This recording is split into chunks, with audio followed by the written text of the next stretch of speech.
Bienvenue à la séance publique du Conseil municipal du 20 décembre 2021. Comme chaque année, nous avons récemment analysé le budget pour l'année qui s'en vient. J'aurai d'ailleurs le plaisir de vous en présenter les faits saillants à 20 h ce soir, heure à laquelle débutera la séance extraordinaire que je vous invite à écouter. Cette semaine, la Ville de Saint-Hyacinthe a emboîté le pas en se joignant aux efforts collectifs pour contrer la progression de la COVID-19. À la lumière de la situation actuelle, en lien avec la montée du variant Omicron, la Ville a d'ailleurs annulé la soirée de Noël des employés municipaux et des élus. C'était une décision avisée et éclairée. Cette mesure préventive permettra non seulement aux employés municipaux d'avoir la tranquillité d'esprit pour passer un temps des fêtes sécuritaire avec leur famille, mais aussi de continuer de vous offrir des services de qualité à leur retour de vacances. Depuis le début de la pandémie, nous avons été vigilants et nous avons été passablement épargnés par les cas de COVID-19. Cela s'explique par nos bonnes pratiques sanitaires et notre formidable solidarité. Bien sûr, nous sommes conscients que nous avons grand besoin de nous retrouver et de passer du bon temps ensemble, ce que nous espérons pouvoir faire dès que la situation le permettra. D'ici là, je vous demande de maintenir la vigilance et de redoubler d'efforts pour nous permettre de passer un temps des fêtes sécuritaire et pour commencer l'année 2022 en pleine forme. Soyons prudents, limitons les contacts et les rassemblements, il en va de la santé de tout un chacun. Dernièrement, nous avons annoncé officiellement les résultats de la campagne interne de philanthropie des employés et élus de la Ville qui s'est déroulée le mois dernier. Cette année, nous avons choisi la cause de Centraide de Richelieu-Yamaska.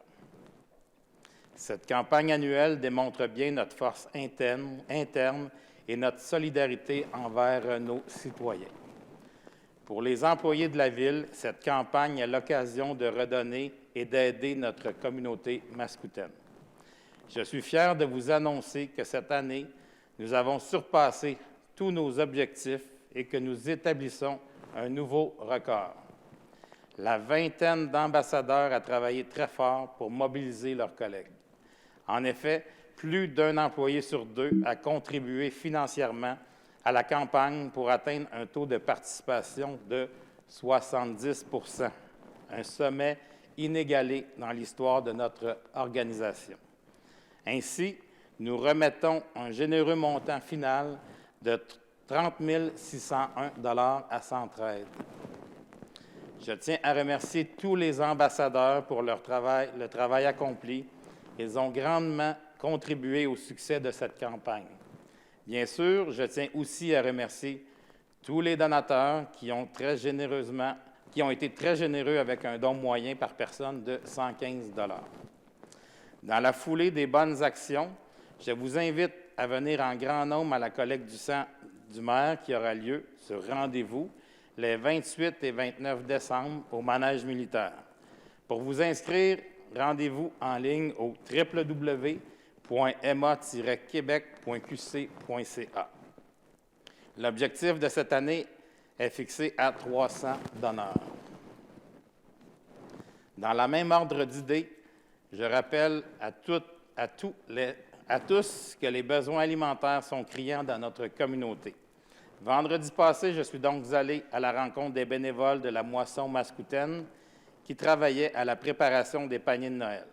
Les bénévoles travaillent fort pour aider les personnes moins favorisées de notre communauté. Je les remercie du fond du cœur. J'invite donc toute la population à donner généreusement et à aider les plus démunis pour leur permettre d'avoir un Noël digne et heureux. Et puisque nous sommes à la veille de Noël, j'en profite pour vous faire quelques rappels. Durant le temps des fêtes, le stationnement sera toléré les 24, 25, 26 et 31 décembre, de même que les 1er et 2 janvier. À cet effet, restez vigilants et attentifs à la signalisation temporaire installée lors des opérations de déneigement. De plus, pour éviter les mauvaises surprises, je vous invite à être proactifs et à vous enregistrer dès maintenant au texto déneigement. Vous recevrez un message texte lorsque le stationnement sera interdit. Toute l'information à ce sujet est sur notre site Internet dans la section « Info déneigement ».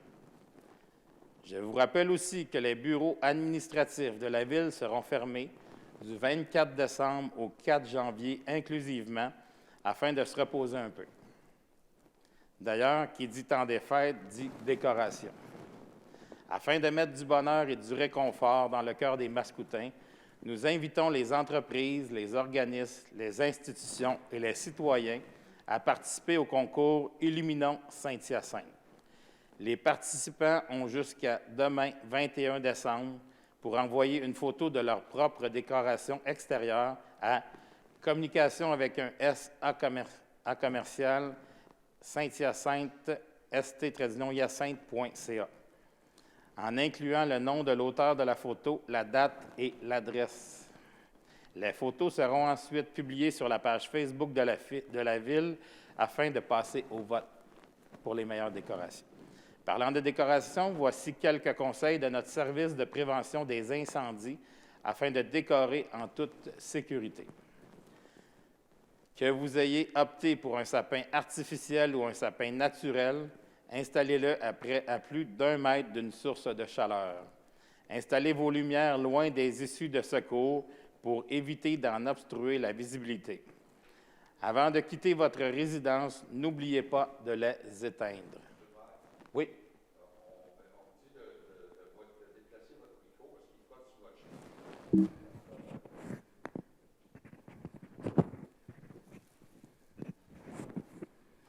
Désolé, je l'ai déplacé.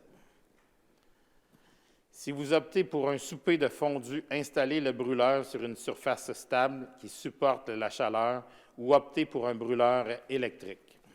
Enfin, tout au long de l'année, comme à Noël, assurez-vous d'avoir un avertisseur de fumée fonctionnel par étage. Toujours dans le rayon des sapins, si vous avez un sapin naturel, notez que la collecte aura lieu du 10 au 14 janvier, le même jour que le recyclage. Le cas échéant, vous devez mettre votre sapin déneigé et sans décoration au chemin avant 7 heures le jour du recyclage. Les sapins qui sont ramassés deviennent du paillis pour les projets en horticulture. Le temps des fêtes à Saint-Hyacinthe sera malheureusement teinté par la situation épidémiologique. Dans le contexte actuel, la Ville annonce la fermeture des installations récréatives intérieures municipales à compter de demain matin, mardi le 21 décembre. Voici la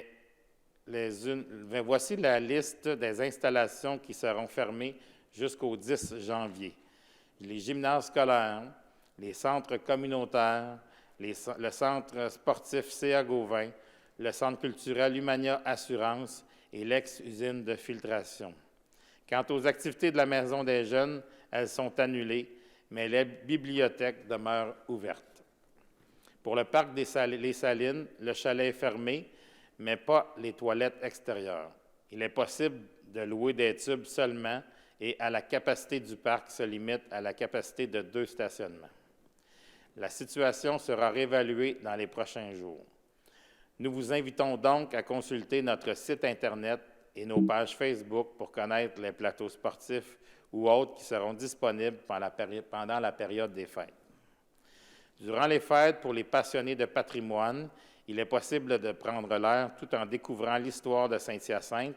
Rendez-vous au patrimoine.ville.st-hyacinthe.qc.ca pour connaître tous les trajets possibles de notre merveilleux parcours patrimonial.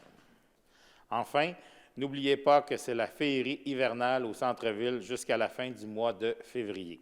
Cet événement organisé par la Société de développement commercial en collaboration avec la Ville de Saint-Hyacinthe propose un décor extérieur enchanteur et scintillant. Ces installations créent une ambiance chaleureuse et féerique qui sera charmer petits et grands. Profitez-en pour prendre un bon repas dans l'un de nos nombreux restaurants du centre-ville ou encore une petite pause café pour vous réchauffer, toujours dans le respect des règles sanitaires. Enfin, je termine ce mot avec un rappel de candidature. La Ville de Saint-Hyacinthe est à la recherche de personnes pour siéger au comité consultatif d'urbanisme et au Comité de circulation et sécurité routière. Le Comité consultatif d'urbanisme étudie les dossiers se rapportant au plan d'urbanisme, au règlement de zonage, au contrôle architectural et plus. Quant au Comité de circulation et sécurité routière, il étudie et émet des recommandations sur différents dossiers touchant à la circulation routière, la sécurité des piétons et des cyclistes, ainsi que la réglementation liée au stationnement sur rue. Les personnes intéressées ont jusqu'au 22 décembre pour envoyer leur CV et une lettre de motivation. Consultez le site Internet de la Ville pour déposer votre candidature.